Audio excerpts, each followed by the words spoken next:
வணக்கம் மக்களே, தமிழ் காதலியின் ஆடியோ நாவல்கள் உலகத்துக்கு உங்களை அன்போட வரவேற்கிறேன். இது எழுத்தாளர் தமிழ் காதலி சங்கீத பிரியா தட்சிணாமூர்த்தியின் தேவ ராட்சசனோ தேவ ரட்சகனோ பாகங்கள் 82 மற்றும் 83. கதையின் குரலாக நான் உங்கள் சங்கீத பிரியா தட்சிணாமூர்த்தி. திரௌபதியை நாய்க்குட்டியை தூக்கி கொண்டு வருவது போல் தன் தோளில் தூக்கி போட்டுக்கொண்டு அரண்மனையை விட்டு வெளியேறிய தேவராட்சசன் அரண்மனையை சுற்றியிருந்த தோட்டத்திற்குள் சென்று அங்கிருந்த மர ஊஞ்சலில் அவளை அமர வைத்துவிட்டு அவள் மடியில் படுத்துக்கொண்டான். அவனின் இந்த செயலை கொஞ்சமும் எதிர்பாராதவள் அவனை அதிர்ந்து பார்த்தாள். அதிலும் இதற்கு முன்பு தான் அவனிடம் நடந்து கொண்ட விதத்திற்கெல்லாம் சேர்த்து அவன் தன்னை என்ன செய்ய போகிறானோ என்று பயமும் உள்ளுக்குள் அவளுக்கு இருந்தது. ஆனால் வேண்டுமென்றே தான் அப்படி பேசினாள். அப்படி பேசினால்தான் அவனை விட்டு தன்னை விலக்கி வைக்க மாட்டான் என்று நன்றாக புரிந்தது அவளுக்கு. தவறாத புரிதலினால் தன் தந்தையை கொன்றவன் என்ற கோணத்தில் இவனை பார்த்தால் இவனை பழிவாங்கத்தான் வேண்டும். ஆனால் நடந்த நிகழ்வுகளில் அவனையும் குறை சொல்ல முடியாது, தன்னையும் குறை சொல்ல முடியாது, தங்களை மட்டுமல்ல தங்களை சுற்றியுள்ள யாரையும் குறை சொல்ல முடியாது. உண்மை என்னவென்று சொல்ல வேண்டியவர்களே அதை மறுத்துவிட்ட பிறகு தாங்கள் எப்படி நடந்த நிகழ்வுகளுக்கு பொறுப்பாக முடியும் என்ற நிதர்சனத்தை புரிந்து கொண்ட மங்கை அவளுக்கு அவனை வதைக்க வேண்டும் என்ற எண்ணம் துளி கூட இல்லை. ஆனால் தேவராட்சசன் மனதிற்குள் பூதாகரமாக சில கேள்விகள் எழுந்திருந்தது. அவள் தந்தையை அநியாயமாக கொன்றிருக்கிறேன். தன் தாய் தந்தை மற்றும் தங்கை இறப்பிற்கு அவள் தந்தை துளியளவு கூட காரணமில்லை எனினும் அவரை கொன்று அந்த பாவத்தையும் சேர்த்து கொண்டாயிற்று. இதற்கெல்லாம் சேர்த்து அவள் தன்னை பழிவாங்க வேண்டும். ஆனால் இவளோ மனைவி என்னும் அதிகாரத்தை நிலைநாட்ட அளவா இங்கே வந்திருக்கிறாள். எதற்காக இவள் இப்படி செய்து கொண்டிருக்கிறாள் என்று புரியாமல் மனதிற்குள் குழம்பினான். ஆனால் வெளியே அதை எப்பொழுதும் போல் காட்டிக்கொள்ளவில்லை. விரைப்பாகத்தான் இருந்தான். இப்பொழுது கூட அமைதியாக கண் மூடி அவள் மடியில் படுத்திருந்தவன் அவளின் வெண்டை விரல்களை பிடித்து தன் தலைகோதி விடுமாறு அவளுக்கு சைகை செய்ய அவளும் அவனின் செயலில் ஒரு சிறு புன்னகையை சிந்தியவாறு அவன் தலைமுடியை கோதிவிட்டாள். என்ன ஏரன், நிறைய யோசிக்கிறீங்க போல, எதையும் வாய் திறந்து பேச மாட்டேங்கிறீங்க, என்னென்ன விஷயத்தெல்லாம் மண்டைக்குள்ளே போட்டு குழப்பிட்டு இருக்கீங்க என்று அவள் அழுத்தமான குரலில் அவனிடம் வினவ அவளின் கேள்வியில் விழிகளை திறந்து அவளை ஒரு பார்வை பார்த்தவன் அடுத்த நொடி அவள் மடியிலிருந்து எழுந்து விட்டான். அவனின் விலகலை ஏற்றுக்கொள்ள முடியாமல் திணறிப்போனாள் மங்கை.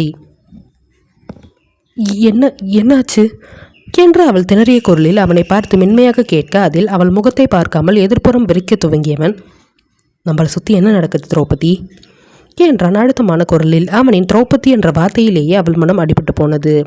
விஷ்வா என்று உரிமையாக அழைக்கும் அவனின் அழைப்பு எங்கே சென்றது என்று அவள் மனம் இயங்க துவங்கியது. அவனின் கேள்விக்கு பதில் கூறாமல் அவள் அவன் முகத்தையே பார்த்து கொண்டிருக்க, சொல்லு திரௌபதி, நம்மளை சுற்றி என்ன நடக்குது? ஏன் இப்படியெல்லாம் நம்மளுக்கு மட்டும் நடக்கணும்? இதில் நம்ம மேலேயும் தப்பு இருக்குல்ல? என்ன நடந்தது ஏது நடந்ததுன்னு எதையும் புரிஞ்சுக்காமல் முட்டாள்தனமாக இவ்வளோ பெரிய காரியங்களை பண்ணியிருக்கோம். நான் பண்ண எத்தனையோ தப்புகளுக்கு நான் ஒரு தடவை கூட இவ்வளோ யோசிச்சதும் கிடையாது, அதை நினச்சி வருந்தினதும் கிடையாது. ஆனால் இன்றைக்கி உன் அப்பனை கொன்னதுக்கு ஒவ்வொரு நொடியும் துடிச்சிக்கிட்டு இருக்கேன். சாணக்கியன் சொன்னான், உன் அப்பனை கொன்னதுக்கு அவன் குற்ற உணர்ச்சியில் கொஞ்சம் கொஞ்சமாக மனசுக்குள்ளேயே செத்துக்கிட்டு இருக்கதா சொன்னான். அவன் வெளியே சொல்லிட்டான், நான் சொல்லாமல் உள்ளுக்குள்ளேயே வச்சுருக்கேன். இப்போ தான் உங்ககிட்ட இதை சொல்கிறேன். இதை கூட உங்ககிட்ட ஏன் சொல்கிறேன்னு எனக்கு தெரியல. ஒரு வேளை என் மனசுக்கு நீ அவ்வளோ நெருக்கமானவளாக இருப்பியோ என்று கேள்வியை இடைநிறுத்தியவன் திரும்பி அவளை நோக்க, நான் உன் பொண்டாட்டி என்றால் அழுத்தமாக திரௌபதி. அதுவே கூறியது, என்னிடம் கூறுவதற்கு உனக்கு அனைத்து உரிமையும் உள்ளது, நான் உன் மனைவி என்று. அதில் ஒரு சிறு புன்னகையை வெளிவராமல் உதட்டுக்குள் சிந்தியவன் மீண்டும் எதிர்ப்புறம் திரும்பி இலக்கே இல்லாமல் எதையோ வெறித்த வண்ணம், நான் பண்ணது பெரிய தப்பு. அது என்ன தெரியுமா? சம்மந்தமே இல்லாமல் அதில் உன்னை இழுத்தது தான். நான் உன்னை எங்கே எப்போ எப்படி காதலிக்க ஆரம்பிச்சேன்னு எனக்கு இப்போ வரைக்கும் தெரியல. உன் அப்பனை பழி வாங்கணும், அதுக்கு உன்னை கொடுமைப்படுத்தணும்னு உன்னை கடத்திட்டு வந்தேன். ஆனால் என்னையே அறியாமல் உன்னை காதலிக்க ஆரம்பிச்சிருக்கேன். இதில் பழி வாங்குறது எங்கே இருக்குன்னு எனக்கு புரியல. என்ன மாதிரி ஆட்கள் பண்ணுற பெரிய தப்பு என்ன தெரியுமா? யாரோ ஒருத்தர் பண்ண தப்புக்கு அதில் கொஞ்சம் கூட சம்மந்தப்படாத அவங்கள சார்ந்திருக்கிறவங்கள கொடுமைப்படுத்துறது தான்.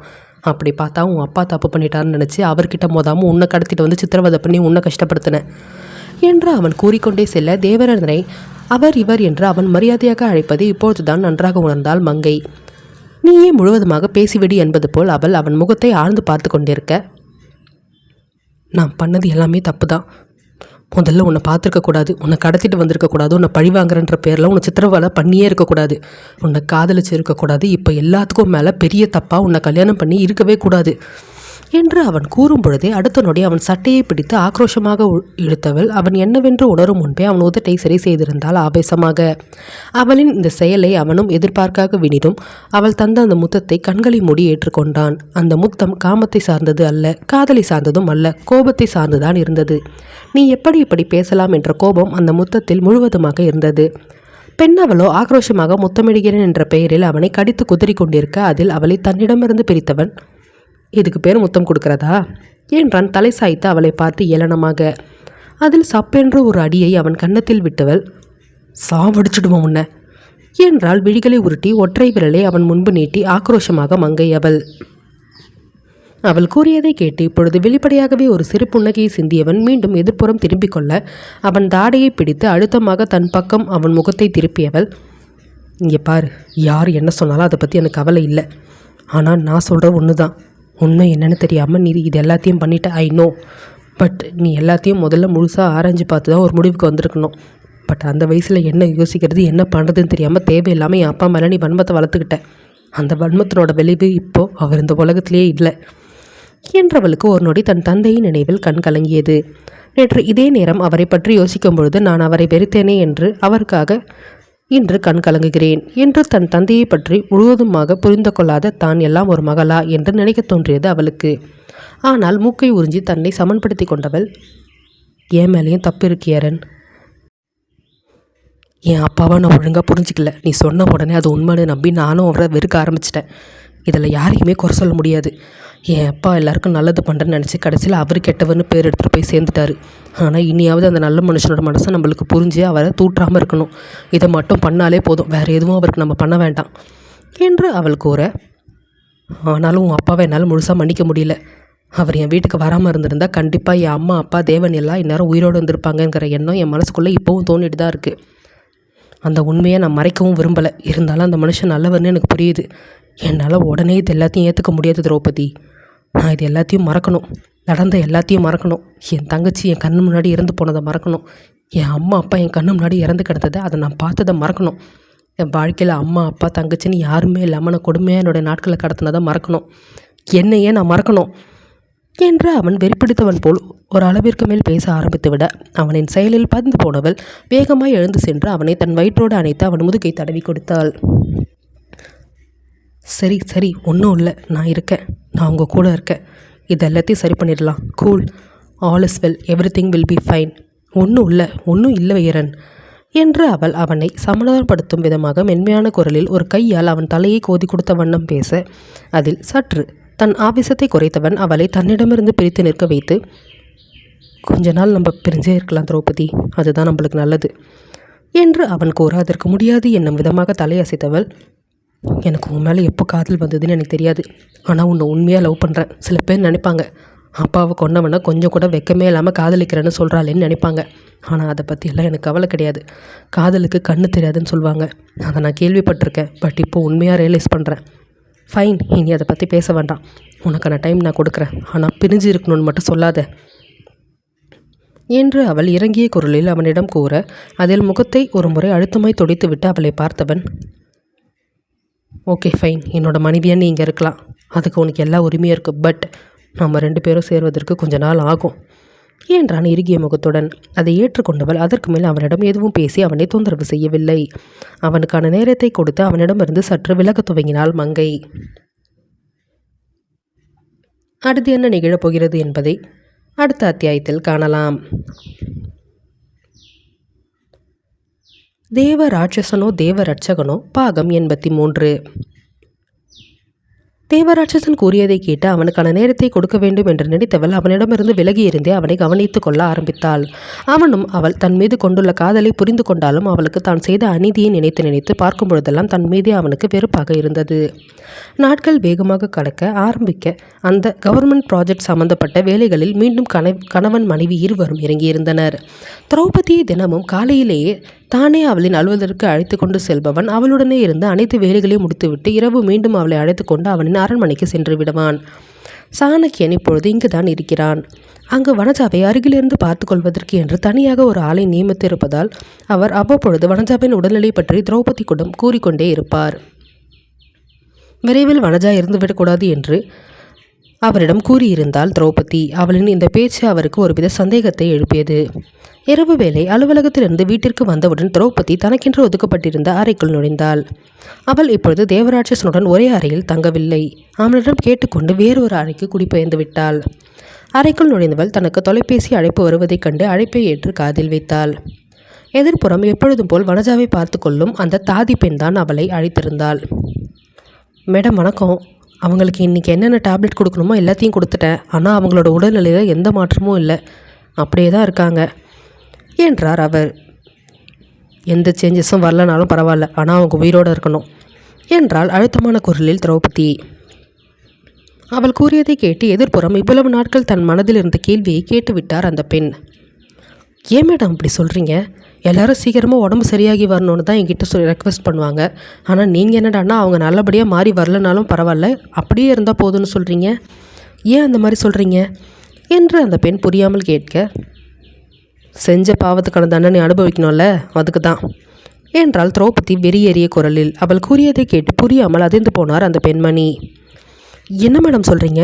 செஞ்ச தப்புக்கு தண்டனையா? எனக்கு புரியலையே என்று அவர் அதிர்ச்சியுடன் கேட்க, அநியாயமாக 4 உயிர் போகிறதுக்கு காரணமாக இருந்த அந்த பொம்பளை என் அத்தை குடும்பத்தையே அழித்து தப்பே பண்ணாதான் என் அப்பா மேலேயும் தப்பானவன்கிற மாதிரி ஒரு தோற்றம் உருவாக காரணமாக இருந்தவன் அந்த பொம்பளை. அந்த பொம்பளையால் தான் இன்றைக்கி அந்த 4 உயிரும் அந்த உலகத்தில் இல்லை. அவள் பண்ண பாவத்துக்கு உயிரோடு இருக்கும்போதே நரக வேதையை அனுபவித்து அவள் சாகணும். தன்னோட தேவைகளை கூட தீர்த்துக்க முடியாமல் அதுக்கு மற்றவங்களை எதிர்பார்க்குறது எவ்வளோ கொடுமையான விஷயம்னு எல்லாருக்கும் தெரியும். அந்த தண்டனையை தான் அந்த பொம்பளைக்கு கொடுக்கணும்னு நினைக்கிறேன். இதுக்கு மேலே அந்த பொம்பளைக்கு கொடுக்குற டேப்லெட்ஸை கொஞ்சம் கொஞ்சமாக குறைங்க. அவள் தினம் நரக வேதனையில் வாடணும் என்று திரௌபதி ஆக்ரோஷமாக கூற, அதை கேட்ட அந்த பெண்ணோ, என்ன மேடம் சொல்கிறீங்க? அந்த லேடி அவ்வளோ மோசமானவங்களா என்றார் அதிர்ச்சியாக. நீங்கள் எல்லாரும் நினைக்கிறத விட ரொம்ப மோசமானவ. அவளுக்கான இந்த தண்டனையை என் புருஷன் கொடுத்துருந்தாலும் கொஞ்சம் கொஞ்சமாக அவளை நரகத்தை காட்டி கொல்ல போகிறவன் நான் தான். அதெல்லாம் அந்த பொம்பளைக்கு பத்தாது, இன்னும் அவள் அனுபவிக்கணும் என்றால் கண்களில் வெறி மின்ன பெண்ணவள். அதையெல்லாம் கேட்டுக்கொண்டே அவள் அறைக்குள் சாகவாகமாக நுழைந்தான் தேவராட்சசன். ஃபோனில் வெறியுடன் பேசிக்கொண்டிருந்தவள் அவனின் வருகையை எதிர்பார்க்கவில்லை. அவன் வருகையில் அதிர்ந்து போனவள் வேகமாக தொலைபேசி அழைப்பை துண்டித்துவிட்டு தன் முகத்தை சாதாரணமாக வைத்துக்கொண்டு அவனை பார்த்து, வாங்க ஏரன், என்ன திடீர்னு இந்த நேரத்துக்கு என்ன பார்க்கறதுக்காக வந்திருக்கீங்க? ஏதாவது என்கிட்ட பேசணுமா? என்ன விஷயம் என்று அவள் சாதாரணமாக இருப்பது போல் பேச, அவளை ஆழ்ந்து பார்த்தவாறு கட்டிலில் அமர்ந்தவன் கைகளை பின்னே நன்றாக சாய்த்து தலையை ஒரு புறமாக சாய்த்து அவளை மேலிருந்து கீழாக ஒரு பார்வை பார்த்தான். அவனின் பார்வையில் மனம் படபடத்து போனது அவளுக்கு. யார்கிட்ட பேசிகிட்டு இருந்த என்று அவன் தனது உருமல் குரலில் அவள் கண்களை ஆழ்ந்து பார்த்தவாறு வினவ, நான் ஒரு ஆஃபீஸ் கால் பேசிகிட்டு இருந்தேன், வேறு ஒன்றும் இல்லை. நீங்கள் வேறு ஏதாவது என்கிட்ட சொல்லணுமா? அதுக்காக தான் இங்கே வந்திருக்கீங்களா என்று அவள் மீண்டும் அவசரமாக கேட்க, ஆஃபீஸ் கால் பேசிகிட்டு இருந்தியா என்றான் மீண்டும் அவள் கண்களை ஆழ்ந்து பார்த்தவாறு தேவராட்சசன். ஆமாம், ஆஃபீஸ் கால் தான் பேசிகிட்டு இருந்தேன்.